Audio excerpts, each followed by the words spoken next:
All right, Kiss Army, welcome to the KissFAQ Podcast.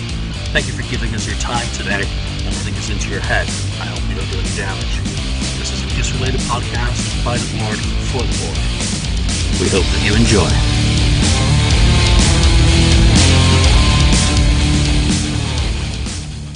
Welcome to the KissFAQ Podcast. I'm not your host, Julian. Gil, Ken, take it away. I'm Ken Keenan, and I am your host this week on the KissFAQ Podcast. Joining me today is Lonnie, STL Kiss on the board. Of course, you know Julian, our admin on the board, and Alex, bag boy on the board. So today we're going to talk about, we're going to go right into a subject because we already blew something already. Prior to this, we had we had our own little conversation. A video malfunction, you could say. It's just for us. Yeah, this is what happens when I drink tea. Yeah, it's just for us. He says, Julian said, "The hell with it. Someone else do it." So anyway, I'm doing it, and this week we're going to talk about kind of the craziest things or experiences, or crazy things you've done to, or that is involving Kiss. Whether it's, trying to get, doing something like sitting out overnight to get tickets for a concert, or buying albums, doing any remembrances that kind of stick out in your mind about the experience. It doesn't have to be crazy. It just could have a remembrance of a certain time period of when maybe you met, the band or a member of the band or something else, or whether you snuck backstage or something crazy.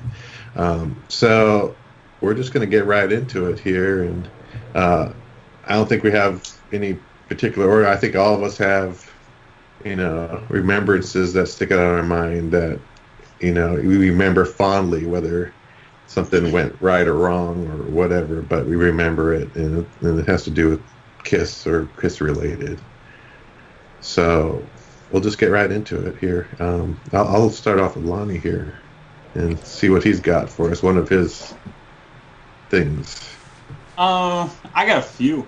I'm going to start with, first one I'll tell is about in 2009, Kiss toured for Sonic Boom, and they didn't come to St. Louis on that fall tour, that arena show they did in the fall. So my brother and I bought tickets for Chicago, and we got fifth row tickets. So we were excited. We were going to be close. It was going to be great, Yeah. So we took like a half day of work, drove up there. It's about a 5-hour drive. Got up there, plenty of time. Found they were playing at the United Center where the Bulls play and where the Blackhawks play. And we just kind of winged it, and we're like, okay, let's get something to eat before we go in. And we're kind of driving around. We're on Madison Avenue, and we see a sign that says 97.1 The Rock welcomes Kiss. We go, that's where we're going to eat, So we drove around a little bit, find a place to park a couple blocks away, walk in there. The radio station's in there. They're giving away tickets to the show every 5-10 minutes or whatever. Okay, we won't worry about it. We got fifth row tickets. I don't think they're giving away anything better than what we have. So we sat there and we're eating. And they said, okay, whoever has the most Kiss memorabilia in their possession in the next 10 minutes gets meet and greet backstage passes for tonight's show. So I thought, wow, that's awesome. So, I'm looking around, I got a Paul Stanley Live the Win hat on. I got, a Kiss shirt on. I walk up to the guy and I said, okay. I go, this is what I got. My hat, my shirt. I think I had like a Kiss army necklace on or something even at the time. And I'm like going in there and I go, hey, do tattoos count? And he looks at me kind of funny and he goes, sure. And I go, okay. So I lift up my pant leg. And I go, I got Jane's signature here. I got Paul's signature here. I have I had Ace Frehley's already at the time. I got Eric Singer. I got a Kiss Army logo right here on my arm. And he's like, but he goes, okay. And I counted up, and I don't know what I had, maybe 20 things all together, something. Let's just say. Somehow, there was another guy in there at the bar that had more stuff than me. Wow. So I was disappointed, and I sat back down. And my brother goes, don't worry about it. He goes, you just did a meet and greet over the summer when they did that Canadian tour, that mini Canadian tour they did in the summer of 2009. Just don't worry about it. You just met him. Who cares? So I sat there a minute, and I go, no, I am worried about it. And he goes, well, what are you going to do? And I go, I got some stuff back in the car that I think I can go get and get back here in time. And he goes, are you serious? I go, yeah, I'm dead serious. Well, you better go if you're going to do this. So I got up, ran to the car, opened up my trunk, grabbed, a shirt or two I had in there for the, the ride home the next day. Found it, I had some CDs in there. So I got my arm full of shit. And I come running back down the streets of Chicago. I look like a Kiss looter or something with my arms full of crap. I get there, I go up to the guy, lay this stuff down, and I'm out of breath. And he looks at me and he goes, all right, dude, you win. He goes, so they gave us 2 backstage passes. We got to go meet the band. I didn't have anything really for them to sign because I wasn't planning on meeting them, So I bought a poster at the merch stand when we walked in. They all signed in a Live 35 poster, and I forget what else. I think I had them sign Sonic Boom, obviously, because I had Sonic Boom. It's one of the CDs I grabbed out of my car. But it's just a great story. My brother loves telling that story, and I've told my boss that story. And whenever we go out, him and I go out when we meet a customer or something, and he loves to wind it back to Kiss, so I can tell that story. It's his favorite story. I've told the story a million times because I tell it to all of our customers because they get a kick out of it. So it's just a fun story, fun things that that I've done with the band. I didn't think I'd get backstage passes for that show, and here I am backstage, and it didn't cost me a dime. It was freaking amazing. It's awesome. Great story. Yeah, I think I've heard that once before too. I think I've told it on the show before. But yeah, it's a good one. It's a great story. Alex, what do you got for us?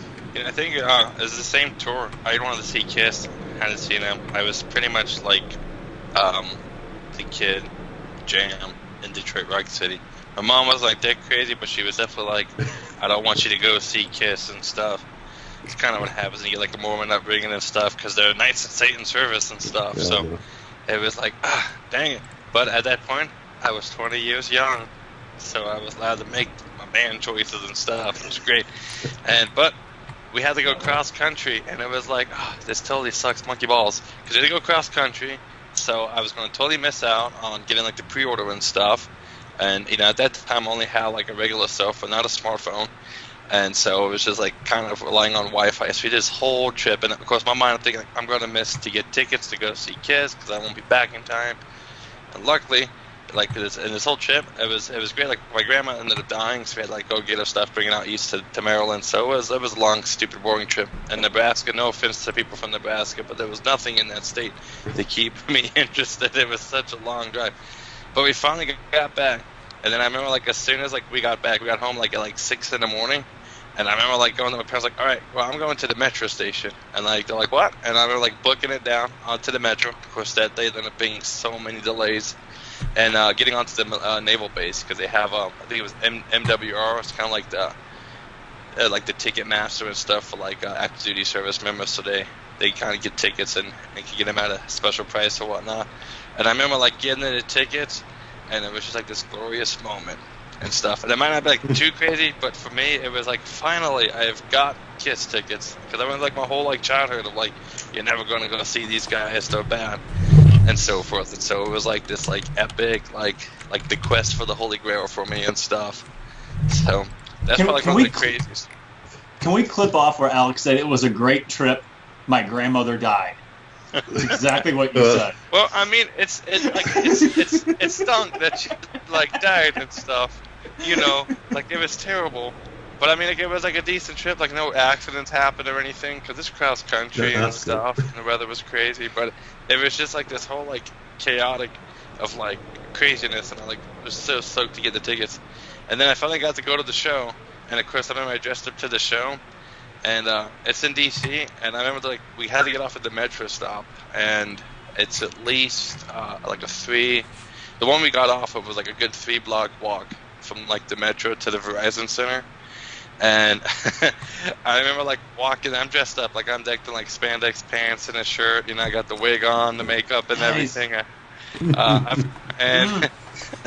we're like walking, it's fun, like people no, it wasn't the Village People concert, Julian. But it was dresses up as a construction worker when he goes and sees the Village People. No, one time. But, no. Policeman back, you're right. Oh wait, holy shit! I just noticed you're like clean shaved. Yeah. Oh my god. Very nice. There you go. More respectable. Julian's not a fan of the beard, but it was super funny. So I remember like we're walking into a McDonald's, and it's like I don't know if they don't realize that Kiss is in town or anything, and I remember like I remember walking to McDonald's, and forgive me, and I remember the cashier goes, "Fuck, we're about to get robbed by this fucker over there." And my friend's like, "This is why I can't go in public with you at all," and so forth. But it was just fun, like walking the streets, and people were taking pictures, and it was pretty cool. I felt bad afterwards, though, after the show, because this like drunk guy comes over and he hugs me, because he's like, "Hey, Peter Criss," and I'm like, "Hey, not Peter Criss, but what's up?" And he's like, "You were so amazing tonight and stuff. Like, it's so cool to meet you." And he like gives me a big hug, gets a big smear of like grease paint on his like leather jacket. I'm just like, oh dang, like I ruined this guy's coat. Like hopefully I can like get out of here before he makes me pay for dry cleaning. But that was like, it was cool, crazy, just like getting the tickets and going to the show. It was probably one of my craziest fun moments. The Willy Wonka. Probably had ticket. He probably had it framed and sold it on eBay for a couple $1,000. Peter Criss's grease paint on my.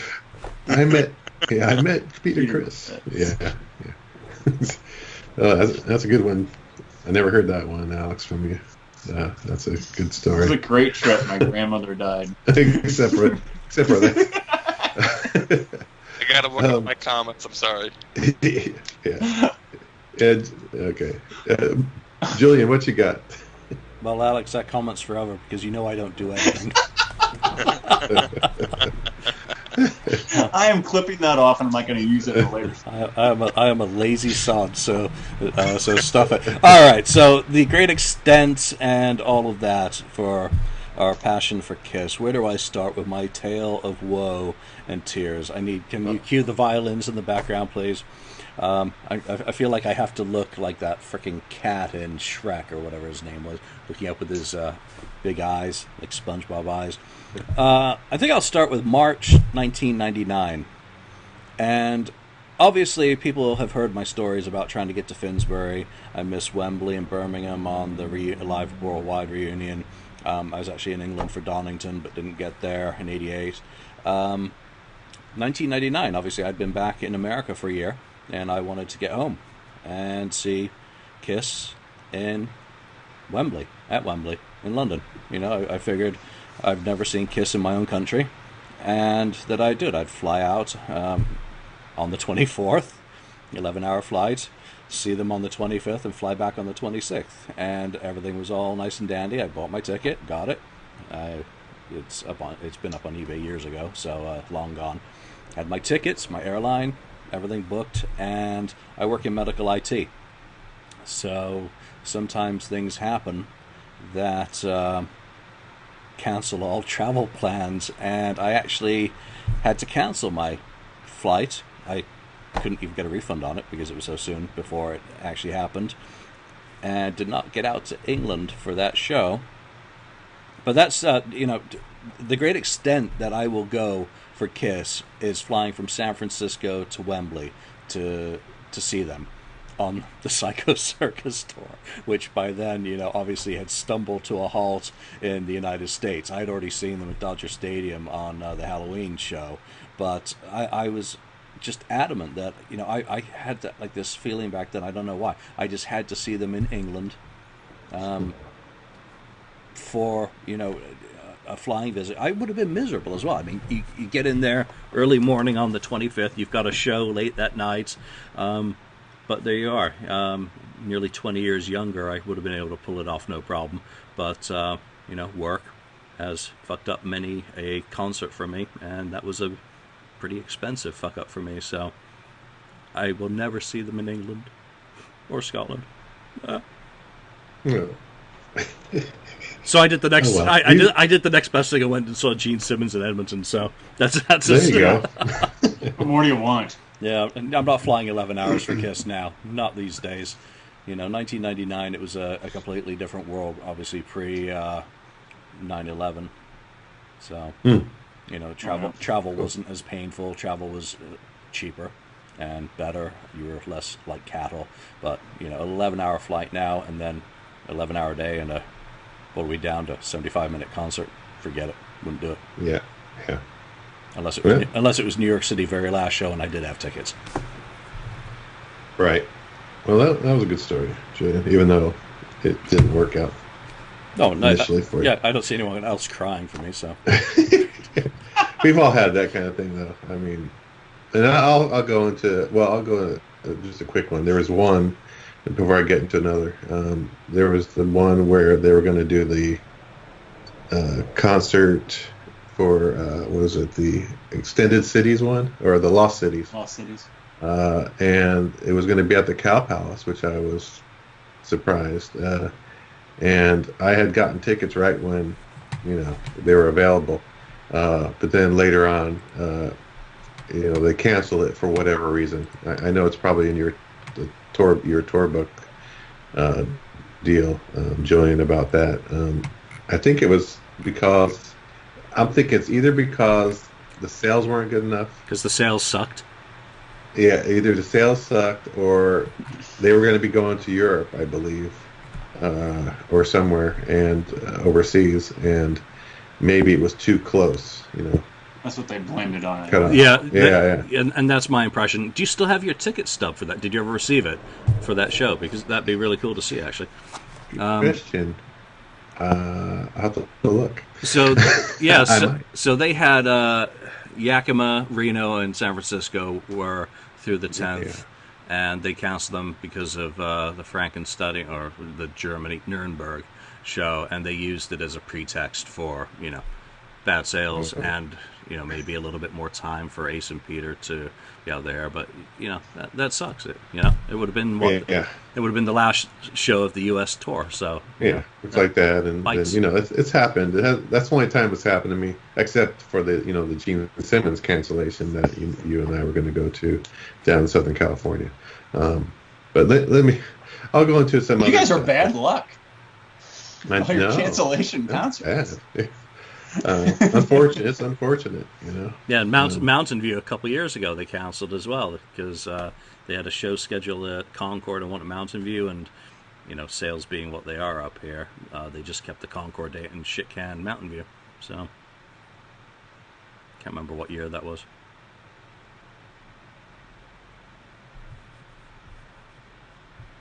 Oh shit, Ken. Ken's frozen. Ken's totally frozen. Am I frozen? No, now you're back. I'm gonna go get another cup of tea. Back in a minute. Very nice. All right. So another deal is I was just going to talk about is kind of the things that stick out in my mind regarding some of the KISS albums I've bought. So, for instance, I can still remember my first KISS album when I first bought that one. I do remember riding my bike with my friend down into the town and going to a drugstore, not to get drugs, but to go. It was the closest record store that we could have. It wasn't a record store; it's a drugstore. Versus needing some drugs. Yeah, buy some drugs along with some music. But that's where I bought my first KISS album, which was Alive 2. And I remember bringing it back. The other thing I remember about is I remember getting in the front door of the house, walking in. My mom sitting at the kitchen table. I'm like, "Look, Mom, he's got blood on his face," or coming out of his mouth. And she didn't care. She was cool about it. So that was one album I remember. The other, I remember getting the next deal I got. Is the ones I really remember. I remember the solo albums. I remember going twice. The first time I went to get the solo albums was Gene and Paul's, and I got the, when I checked out, they give you the white plastic Kiss bag that had the 4 faces on them. I still have that. Actually, I have 2 of them because when I went back the next time, I bought Ace and Peter. Those 2. And probably a week or 2 later, I probably went if I had the money. And I got another bag. So I remember that very well. Then I remember another album I remember well. I can still picture it all as Dynasty, going to what they call a record factory and with my friends there, and I told this story before where it wasn't even on the shelf yet. It was still in the box. We had to pull it straight out of the packing box that had the albums in it, and we brought that home. I told the story. I still remember that about playing side 2 first with Charisma on it, thinking that was side 1 because of the back of the album cover. So that was the other one. I'm trying to remember some of the other ones. I do remember The Elder was a surprise because I would try to go to the record store once a week, and I went to a record store that finally opened in our town. And I remember walking to where, on the wall they would have the new releases. And I would always look at the new release, see what's there, and I was like, what? Does that say Kiss? It was hard to tell. It's hard to see it on that brown colored. It's like a red logo. It's a brown. It's like, it says it's Kiss. Oh my God, this is the album. Yeah, I remember bringing that one back home. I was excited about it, and that didn't last long. No, I thought it was interesting. I mean, I thought, well, this is, it threw a left turn on me when after The Oath, right? The Oath, it's rocking, and then all of a sudden, what? And I think it was Just a Boy. I think it was next, and it's like, oh, okay, well, wow, this is different, but I enjoyed it because the deal is, I was listening to a lot of different kinds of music. My background is all different kinds of music I had been listening to the years prior to me getting into Kiss. So it wasn't too much a shock. I was shocked that they were doing that, but I thought, well, this is well-written stuff, and they're performing it great. This is actually catchy stuff. So I was good with that. So that was just some of the albums. I'm not going to go through all the ones I remember because there's too many, right? But those are just some things I remember about buying some of those albums. So, Lonnie, what's your next one? Yeah. In 2009, again, I talked about how I had previously did a meet and greet.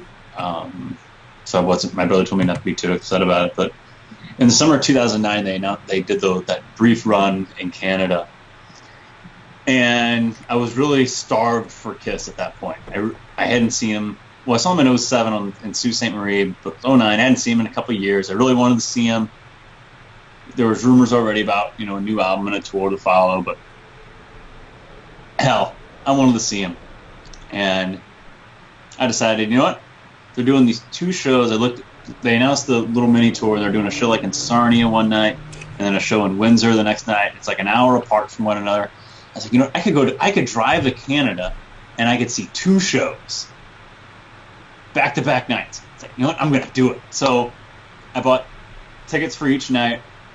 I was supposed to meet someone in Chicago, and then go up together from there. Well, I got ditched in Chicago, and I drove the whole way by myself. I had an extra ticket both nights. I saw both these concerts by myself, actually. I didn't buy there wasn't 2 meet and greets for the show that I saw for the meet and greet though. So the first show was in Sarnia, and I did the meet and greet. But I met a really nice guy that I'm still friends with today named Alex, actually, who lives in Detroit. And we met the band backstage. It was a perfect meet and greet. So before these meet and greets got transformed, and there's only like 12 people backstage, and you really just kind of mingled with the band, and you could really just sit there and have a conversation with them because it wasn't like limited like to 2 autographs a piece. It was just a great atmosphere. I got a bunch of stuff signed actually that night, including Tommy signing my leg and Gene signing my leg. And I handed when I got Gene to sign my leg, I handed him a few different things, and he signed it. I had a license plate at the time, a Missouri license plate that said GN-SMNS. No. And I had him sign that, and he looked at it, and he goes, "Oh, very nice." He signs it, hands it back to me. Very nice. And I go, "One more thing, Gene." He goes, "What's that?" I go, "Sign me." And I showed him on my leg my demon logo. And I'm like, "How do you want to do this?" And he's standing up, and he pats like his thigh. Like, put your foot up here on my thigh. So here I am standing with my foot on Gene Simmons' thigh.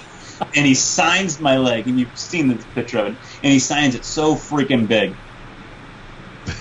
And I put my leg back down. I look at my leg at how big the signature is. And I look back at him, and I go, "You are the man." And he goes, "I know." So that by itself was awesome, and then I watched the show, and I spent the night in Sarnia, Canada, at this hotel, and it's like this mom and pop run hotel. And a couple days before I left to go up there, I like called the hotel and I said, "Hey," when I booked the hotel, I said, "Can I get it?" It was like this is 2009 for whatever reason. I'm still doing it on the phone. I'm not doing it online, but. When I booked the hotel room, she gave me I go, "Can I get a confirmation number?" She goes, "Yeah, it's 6. It's kind of weird. So 2 days before I leave, I go, "You know what? I'm just going to call up there and get a good confirmation number because this seems kind of bogus." And I go, "What's your last day?" And I tell him, "What night are you coming?" And I tell him, "Oh, yeah, that's your reservation. That's your reservation number. It's 6. Okay. I get there. Turns out 6 is my room number. Oh. It's a real mom and pop run hotel. I was a little. I didn't sleep real well that night. I kind of got out of there really quick. So I'm like, "Well, I got to get this thing tattooed." I'm like, "Where am I going to go? Should I get it in Canada? Should I go back to the United States?" I'm like, No, I'm going to the United States to get a tattoo. That's what I'm an American. So I drive to Detroit, about an hour south. And I get there and I'm Googling on my phone, tattoo places. I find one, it's closed still. I got to get this thing done. I find another, it's a walk in there. Real proud of myself. I got Gene Simmons' autograph on my leg. I'm going to get this thing tattooed. Walk in there. And I had a KISS shirt on too. And I walk in, the guy goes, "Oh, KISS, fucking right." And he shows me he has Ace Frehley's Rock and Roll Over face tattooed on his arm as part of a sleeve. And I look at him and I go, "You're my guy." And I show him what I got. I go, "I met Gene Simmons and Tommy Thayer last night, and they signed my leg, and I want to get their signatures tattooed." He's like, "Oh, dude, it'll be an honor." He sits me down, and we're getting all prepped. He goes, "Hang on, I got to call my girlfriend." He calls his girlfriend. "Hey, you'll never guess what I get to do today." Wow. I was like thinking, "Yeah, you're still going to make me pay, though." Yeah. You're not doing this for free. It's not that big of an honor. I'm still going to pay you at the end of the day. So, did that. Then I went to the Windsor show the next night, which was, cool as well. And then I'm leaving. I spent the night in Canada the second night. Again, I spent the night in Windsor at the casino that they played. So the next night I'm driving back, going into Detroit, going through customs. And I guess, I'm coming back and I got a Missouri license plate. So the guy decides that he's going to stop me. And he goes, "Oh, what were you doing in Canada?" I said, "I went to the KISS show last night." And he looks at my passport and he looks at me and he goes, "You drove all the way here from Missouri to go to a KISS show?" And I go, "Yeah." And he goes, "Do you have your ticket stub?" I go, "Yeah," to my trunk. He goes, "Let's see it." I'm like, "Oh, bro, get out." open up my trunk, trying to find it, and I'm wearing shorts, and he's looking at me. He goes, "What's on your leg?" And I start telling him what's on my leg. Start telling all the signatures on my leg. He goes, and I'm still looking for the ticket stub. I goes, I can't find the ticket stub. You know what? You can go. Just go. I'm done with you. So that's my Canadian Kiss experience. Too bad Mark's not here to relish it. Oh yeah.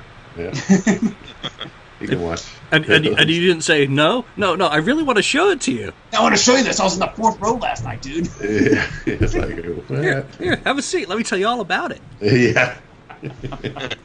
Gene got stuck on his way up to the top. Oh, that was a good one. Good stuff. Malix, what else you have for us? Is that a jet? Yeah, it sounds like a jet. Over. Fleet Week. The F-15s. Oh, that's right. Yeah, they're practicing right now. So. Okay. Julian. Some of the, I think Kenny mentioned kind of the records, and obviously with me, there hasn't really been too many records released by Kiss. They could change that at any time, guys. But they did the KISSology releases, and each one, it was like a sweet, kind of like treasure hunt. Go on. Did you have to buy all 3 versions? I did. Were you a sucker and bought all 3 versions? Hell yeah, I bought all 3 versions. Okay. Good for you. Good for you, Alex. The only one that ever kind of irked me though is I remember VH1 Classic or VH1 did a special for the 3rd KISSology, and you got a bonus disc of Detroit Rock City, and I never got the bonus disc. And even like calling the people, they were like, "Oh, we don't know what you're talking about." And I'm like, "What do you mean?" I was so mad. I was like so like irked because I was like, "What? Does it come in a special like KISSology sleeve, but it says Detroit Rock City for the movie?" I don't know. I've never got confirmation on that. I assume it was probably just a regular movie, and I just never got it. But no, it was a lot of fun just going out to the different shops and trying to find it, especially going to Walmart where, they only paid minimum wage at the time. I'm sure they probably get paid more now. And, I was like, oh, hey, I know it's only 7 a.m. and stuff, guys, but, today is the new KISSology. Do you guys have it, And they're like, I got to go in the back and look for something. Like, do you mind? Is that okay? Do I have to talk to your supervisor? Right. So, but it was super fun kind of getting her, and that Walmart was maybe like 2-3 miles away from where I live, so I just went like biking over there because I wasn't driving yet. So, it was a lot of fun just like, going there and then waiting. And, I remember like, obviously, for the volume 3, and the first one because it was the fall and it kind of sucked because it was super cold because like the Walmart's open like the crack of dawn, but then like waiting for the Target to open and the Best Buy was like a pain because you're like, I gotta wait till 10 o'clock for Best Buy to open, and do I bike home and watch KISSology 3 already and then go back and get the other ones? So I remember that was kind of being a lot of fun and getting them, but I guess the craziness considering you're paying $25-$30 a set, so to come home and be like, I spent $100 on 3 of the same items. So that was kind of crazy. Yeah. Kind of fun. and now I've got all the bonus discs, so I'm pretty happy. Awesome. Yep, we all got those things too. So yeah. I had some explaining to do while I was buying 3 of the same thing. Why are you buying? Well, you just bought this an hour ago. Oh no, honey. Different exclusive. That one comes with the Madison Square Garden. This one's got Largo 77. Yeah. It's completely different. Look at this one. The sticker's different. Yeah. That's right. Yeah. I have to have it.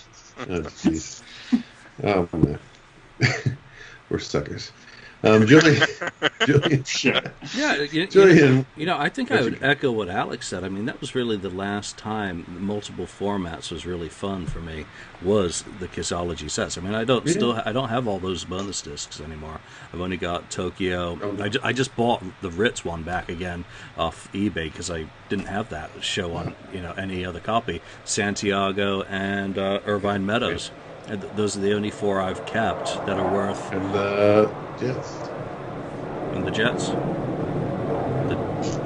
they're gonna be here for the rest of the afternoon, so I've got nothing I can do about it, unfortunately. No, so right. that was fun in San Francisco because number one, there are no Walmarts. So San Francisco, no, really, never will be, because on the left coast in Sanctuary City, Walmart are persona non grata because of their politics and their minimum wage attitude. They don't like big box stores there. So I had to order from Walmart, those ones, and then drive all around because none of them had any stock. Best Buy here down on Geary, which is about to close, didn't even have any stock. So that was like turn around, go to Colma, go all these different stores. Target, do they have it? No. That one, no. So that was kind of it.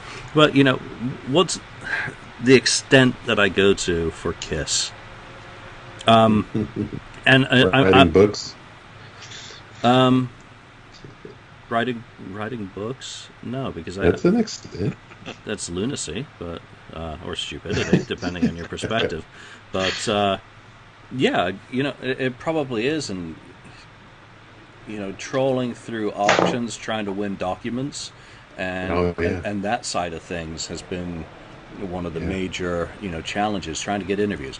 Obviously, what I've gone through trying to get interviews for this Crazy Nights feature that's just wrapped up. There's still a lot of people, and it's been a wonderful, fun adventure, tracking people down, persuading them to speak with you, and then pissing them off and ending up on their shit list. I mean, you've really turned it into a fine art. I did not do the interview on that person, by the way. I just calls the fuck up. So it's really been, I never envisaged myself as a Kiss fan doing anything like what I have done online. I thought I'd own a stupid little website where I could keep track of, record releases, and I gave up years ago doing that because it just bored me to tears. So I had the forum. I'm like, okay, well, we can just maintain that. So, what extent have I gone to? How many cease and desists do I have? I think that's a pretty good badge of how much effort I've gone to online. I've got the one that is framed, the cease and desist from the Rock and Roll Hall of Fame. Nice. Fuck you. Better let Judas Priest in, bitches. And the Cars. For real. So, I've had nasty phone calls. I've had stalkers. I've had, even in the last month, I've been ripped a new asshole because of things people have posted on the FAQ that have kind of let things out of the bag before they should be. Not even me. And everyone and their dog has interviewed Gene Simmons, it seems, recently, except for me. That's how blacklisted. So everything that grew out of just being a fucking fan, I still am just a fucking fan who enjoys everything, even though I have a name attached to a lot of bullshit, unfortunately. But hopefully some of the books stand up. So, whoa, where's that violin music again? Pipe back in. No, I'm not allowed to be miserable today. Both Scotland and England won. So well, good. Well, Julian, we appreciate all you do. I do. I mean, all the books. I mean, I get lots of pleasure out of going back to those books, over and over again. And then the board too. Even though there's some sometimes special certain people that cause a ruckus, I guess you could say. It's still good to everyone. Well, the Kiss fans have different opinions. Obviously, we all can't agree on the same best album or whatever, best band member and all that kind of stuff. But it's cool. I mean, I visit this site every day, and it's enjoyable. Well, it's part of being a Kiss fan. Thank you. I never wanted it. I never wanted to run a board on this level. Really, I just wanted to talk and communicate with other fans. That's the thing. I never wanted Gene Simmons to block me on Twitter. I just that was not in my things I want to accomplish from being on the internet. Was not pissing off Paul Stanley and Gene Simmons. And, you need to change your name. Yeah. So there you go. Let's move on. Multiple Twitter handles like some Try Julian Lennon. Yeah, I'm going to call myself. I think from now on I'm going to call myself Adam. Okay. Today on the KissFAQ podcast, we've got Adam. Adam. Yeah. Okay, so I'll guess I'll go next. Last time was Adam's. I guess the deal is remembrances, other things are, I would say, the concert related kind of things, like remembering the first show, the Dynasty thing, and then it was a blur. It was my first Kiss concert. I just remember a ton of people. It was general admission, so no reserve seats. We just got on the floor, got as close as we could.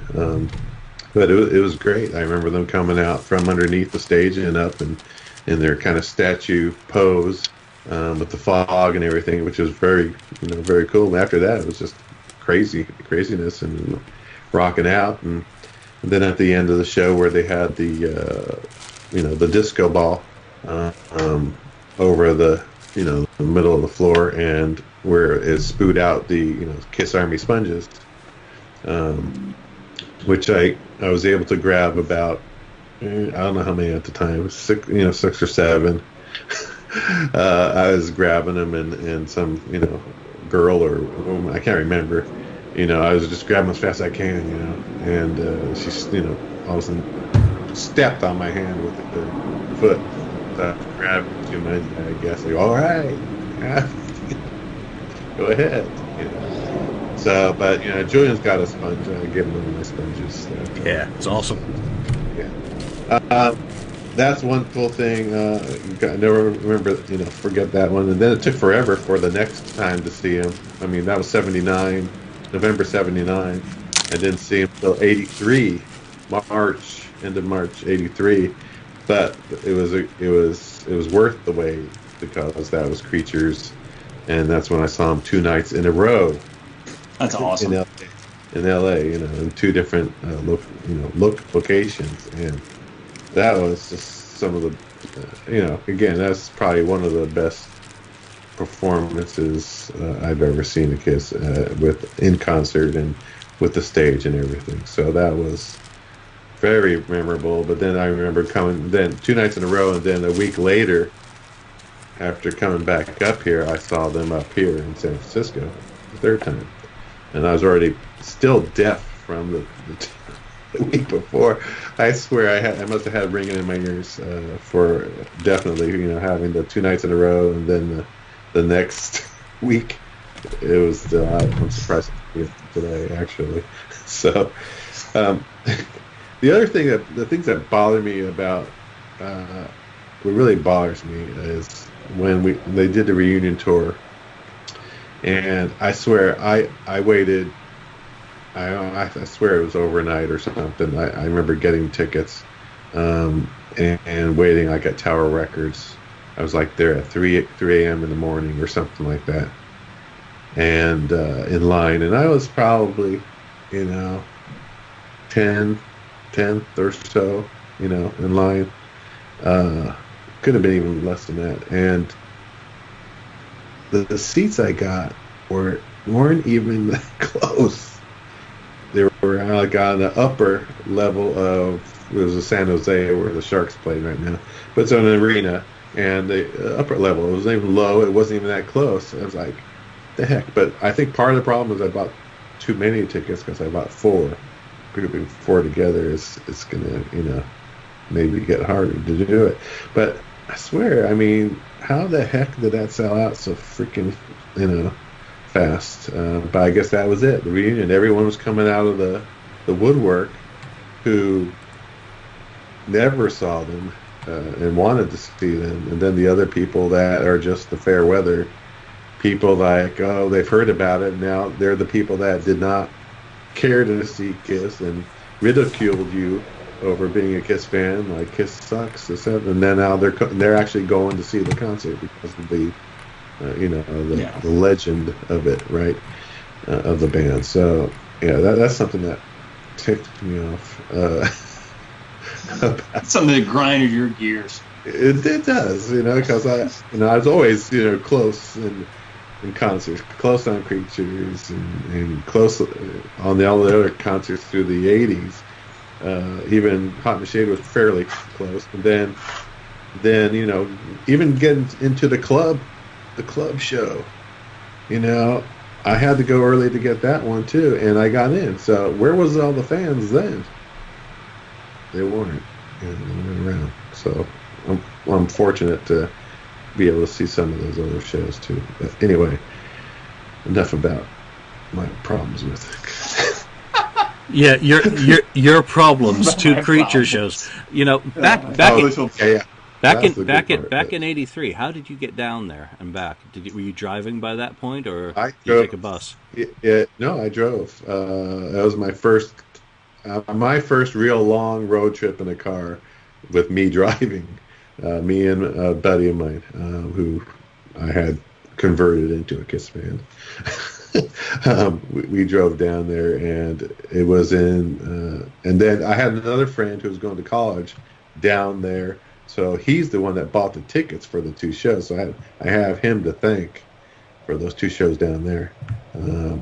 And we went down there, stayed at his dorm, like in sleeping bags at the college, Long Beach State, I believe.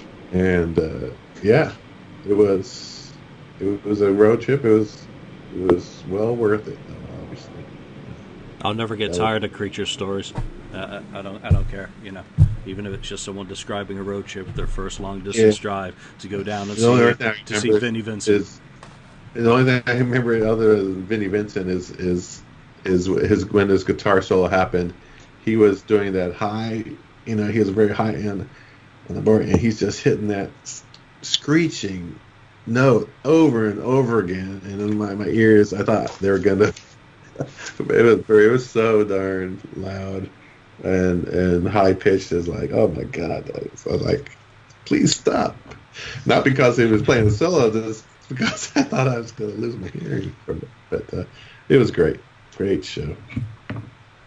All right, we got time for some more, a little bit more, maybe one more go around. The band here, Lonnie. Which stuff do you have? In 2008, Ace Frehley did a club tour, and we went and saw him. We played at Pops on the east side of in Illinois, and we went and saw him. We had a quest though. We were going to meet Ace Frehley that night. We didn't know how. But somehow, my buddy Joe Adele and I, we were going to meet Ace Frehley. And we got to the venue early thinking, we know a guy who knows one of the roadies. He might get us in for sound check. Well, that didn't work out. Joe got pissed off and left. So, come showtime, we came back. He came back, and we both met up over there. And saw the show. It was great. And he got to talking with the guy that he knows that knew one of the roadies, and he told us what hotel Ace Frehley was staying at. So he said, okay. So he said, as soon as the show's over, he goes, he's staying at the West End, right next door to the ballpark downtown. As soon as the show's over, go. So Ace plays his last note of the encore. We jet out of there, get in our cars, drive across the river back to St. Louis, park, get out, turn our KISS shirts inside out so it just looks like we're wearing black T-shirts, and just kind of walk into the West End at 1 o'clock in the morning, Real legitimate style, We're legitimate guys walking in here. Go to the bar and order a drink, and we're just sitting in the lobby. And there's two entrances. There's like a main entrance, and then there's this back entrance. And Joe's like, which entrance do you think he's going to come in? I say, he's going to come in the back entrance. He goes, how do you know? And I go, I used to work, in my early 20s, I used to work security at Busch Stadium.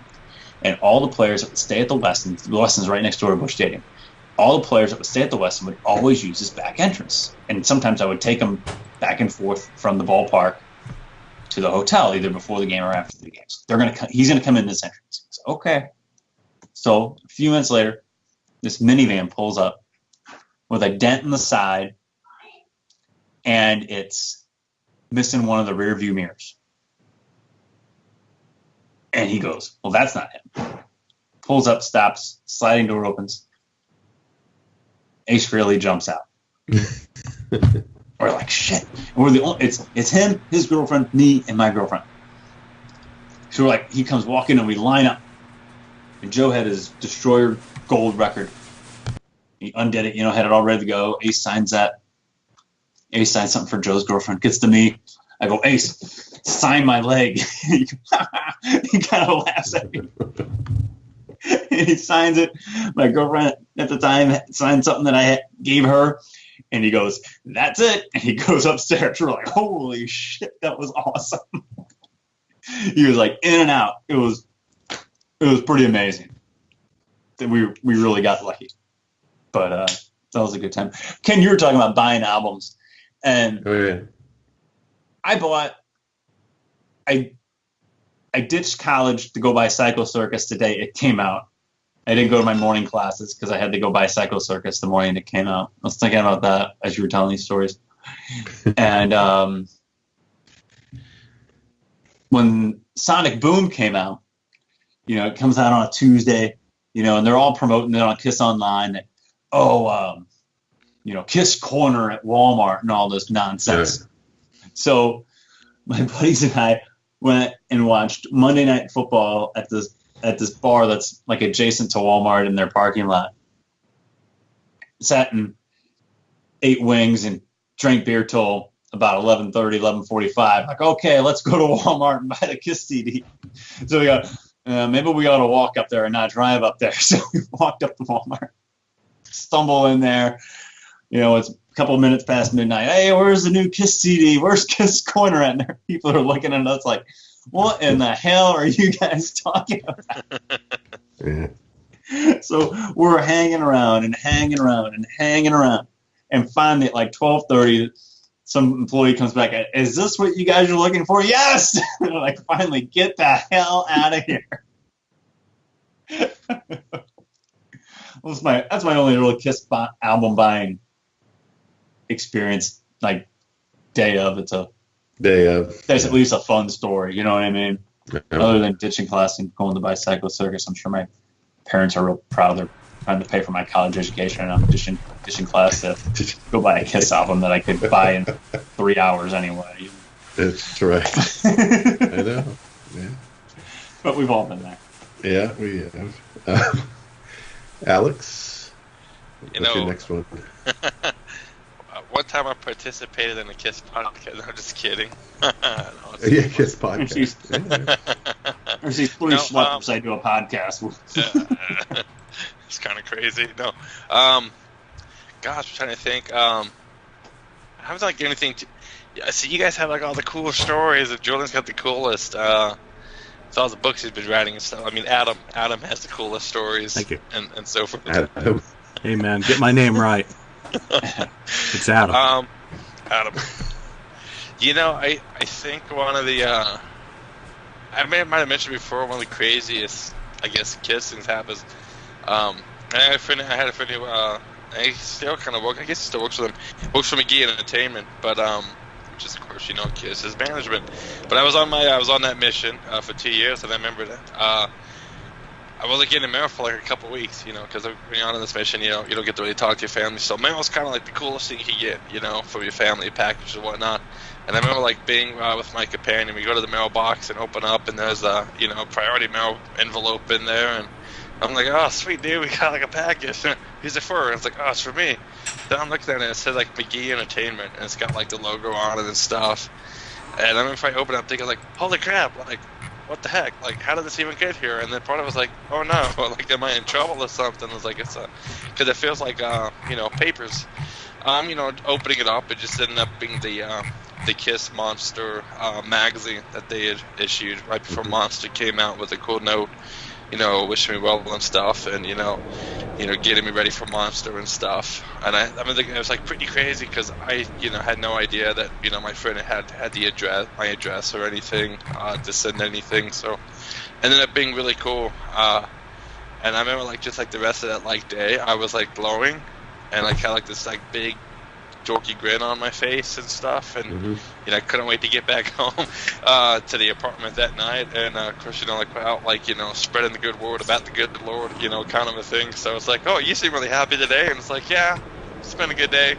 You know, I don't go like, I got a Kiss magazine or anything, you know. So, but I thought it was pretty crazy though, you know, because I was in the middle of, you know, this cool little experience of getting that magazine and stuff, and I still have the envelope and everything it came with. So it's kind of crazy, kind of fun.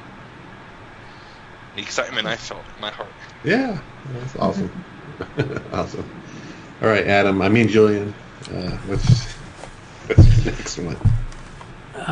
Excitement. You know, to this day, even though I'm, you know, slowly whittling my way through my collection and selling off everything and getting rid of it, the excitement is never dead. Whenever I stand in front of the Kiss section in a record store, I feel a shiver, a chill every time I go into whatever store it is, whether I've been there before, whether I've not been there before, as I about to reach for that section. Is there going to be a holy grail in there? Is there going to be something exciting? Is that really shitty dog-eared copy of Love Gun going to have someone's newspaper clippings in it, or, you know, anything like that? And when you've been collecting as long as I have, which is obviously not as long as a lot of people, but in as many countries as I've been fortunate to visit and collect in, there's always a sense of anticipation, and it's electric for me, even to this day, when I'm more than likely going to buy something just to eBay it or, you know, offer it out. That I just get my rocks off completely doing that. And it's not just Kiss, it's vinyl. It's if I'm in the Motley section, if I'm in the Def Leppard section, or AC/DC, or Aerosmith, Iron Maiden. I mean, I just run through the list of 80s you know, bands, or particularly like going through radio shows and compilation sections where you just find some really wild shit they're neglected. They're the ass end of the, you know, the store. You know, and some of the stuff that I've been fortunate to find, it just blows my mind that I ever got that lucky in stores. I mean, you know, obviously I've sold it all, but, you know, the hunt and the kill are what it's about, not, you know, necessarily keeping it forever. You know, it's like a deer hunter. You hunt it, you shoot it, you butcher it, and you eat it, and then it's gone. So for me, oh god, I sound like Ted fucking Nugent. Shoot me. Rack 'em, pack 'em, and stack 'em with Uncle Ted. But what if you get what I'm saying? You know, the hunt, the pleasure of it, the excitement of it, the anticipation. It's kind of a microcosm of the whole Kiss experience. You go to a show, you've got the anticipation. I don't know about you guys, even as jaded as I may be at sometimes, when that drone comes on and you know that things are starting to get real in the show, that you still get that feeling up and down your spine. Hell yeah. The hairs on the back of your neck start going, you know. So all of those sorts of emotions. I'll also add to that, you know, with doing so many expos in the past year, that the excitement of doing those and interacting with fans, the whole package, all those kinds of things that are not tangible. You can't put a price on the experience of meeting someone. You can't put the price on the feeling you get when you're about to flip through a record, you know, display, or go to a show. Those are just, they're the priceless experiences of just being alive and savoring an experience. So, you know, for me, as the Jets come in for their latest bombing run, you know, those are, you know, what really get my rocks off these days. Yeah, well, you know what, Julian? I have to totally agree with you on that, because I remember always when a new album was going to be released, you know, I would get it. You know, if I knew about it, I'd get it on the first day. And yes, there had been times like Lonnie where, you know, I left at lunchtime, and I think I told that lunchtime to get Lick It Up. I left at probably lunchtime, I know, to get a Live 3. The Live 3 thing was because I had to get there early because to get that pass. That signing. Oh yeah. For the Live 3 meet and greet thing that they were doing that they had announced on Headbangers Ball. So that's something where I knew I was like, oh, I gotta get out of here as soon as I can to get over there and hopefully get one of these tickets before someone else, gets them. And fortunately, I was able to get. I still have that pass. It was like a little peel off and had a picture of a Live 3 on it, I think. And that's the first time I had met the band, at least with Bruce and Eric in the band, and that was the Revenge lineup, I guess you can call them. So yeah, that kind of stuff. I remember getting after work, like Asylum. I remember going to get Asylum. Oh, so you didn't skip work for Asylum? Is that what you said? No, yeah, I really? didn't skip. It wasn't good enough for it. Okay. Let's just make that absolutely clear. It was just around the corner, too. Oh, Tower Records really? From that even location worse at the time. Yeah, I know. But I remember getting that, and then I was looking at the album. I was like, "Is this?" I was so surprised by that album cover. But of course, I bought it. It's Kiss. It's going to be good music inside. It had the Kiss logo on it, so my wallet just fell open like it always does. Yeah. Right. I mean, and all the other stuff. If I can get it on the first day it comes out, whether it was video or like the Kiss box set. I went and when Best Buy opened, I waited in front, like 15 minutes beforehand before opening. It was like me and some other guy were out there, and I went in there and like, okay, we're inside, and where's the box? You got the Kiss box. Where's the big Kiss display? I was like, I don't think we put it out yet. That kind of thing, right? Like the Walmart thing. And so they went back and then pulled them out, and I got the case, the mini guitar case, the music the mini guitar case. Yeah, I guess you call it. So that's the one I bought. But yeah, I went for all that stuff. Even maybe KISSology. I waited until the end of after the later part of the day, kind of like Asylum, after work kind of thing.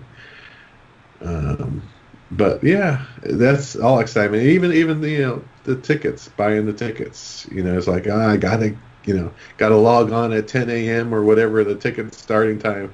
You have to make sure I'm there. I have to be logged into Ticketmaster. I got to be logged into Kiss Online.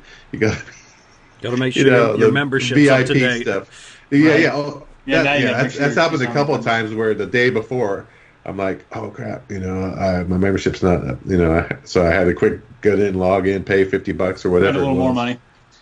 Yeah, spend more money so I can get the pre-sale or whatever, right?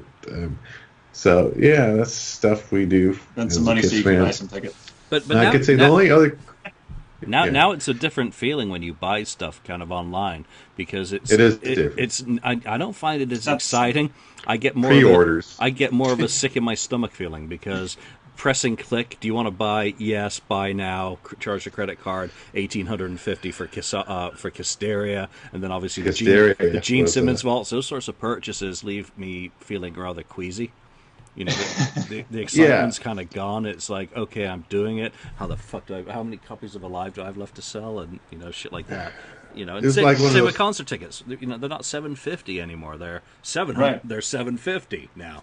Oh yeah, it's like you sit there, when the KISSology or KISSteria that was announced, and I had to debate it all, right? And I'm always, if I don't get it, I'm gonna be sorry down the road that I never got it. I didn't buy it, and then I start thinking, okay, well, wait a minute, I did not go see Kiss Cruise, do the Kiss Cruise. I missed Kiss last time. Start justifying it in your mind. How much? I deserve this. Does that add up to? So I deserve again, this. As I do. Reward yourself, Ken. I justify it, and then I said, yeah, you know what?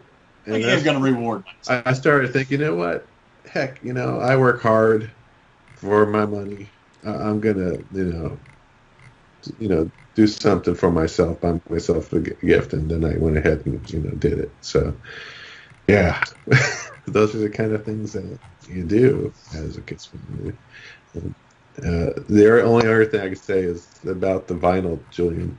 is when they put out the Kiss My Wax, Facebook, they started that. I started buying, collecting Kiss vinyl, different, the different labels, and some from overseas, Japan, and now I know it's going to go more crazy because when that book comes out for that, I'm going to see stuff. I'm like, oh man, I'm going to start looking for that to try to buy. Everything is like, oh man, it's an addiction. It's like I'm buying it, because mainly I want to see what Tom's done. It's not gonna, I've been buying the one with the check mark, and I don't need that, just to see what he's accomplished in that. It's going to be so exciting.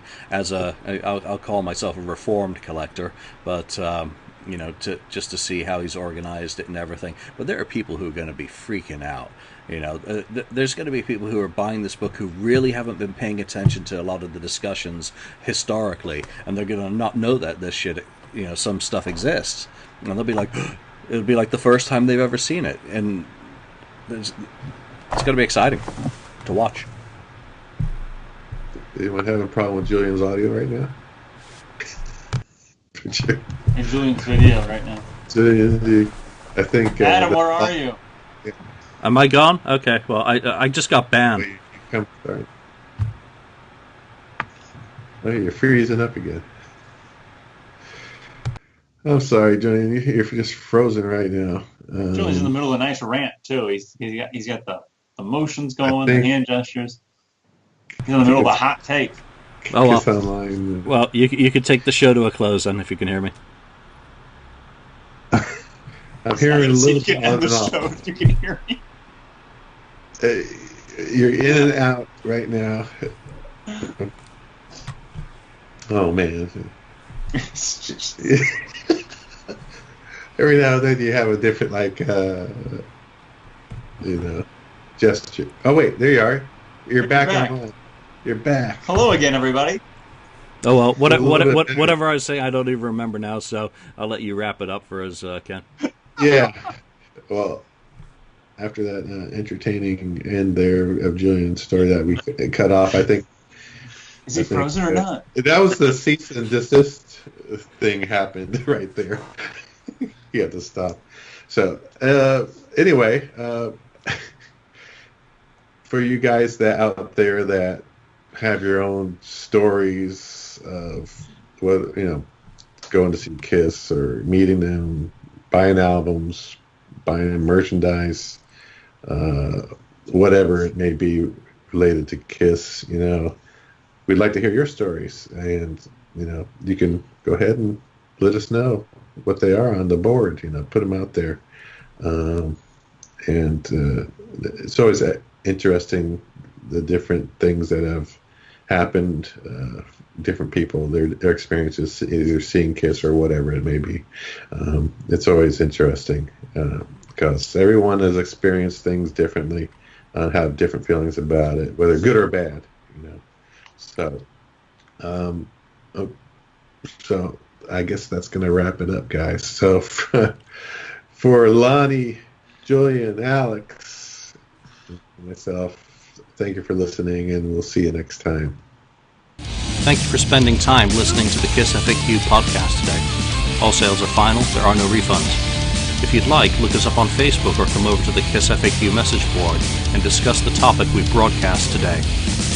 Don't forget to rate us on iTunes, Spreaker, or wherever you've listened to the show. We hope you'll join us again.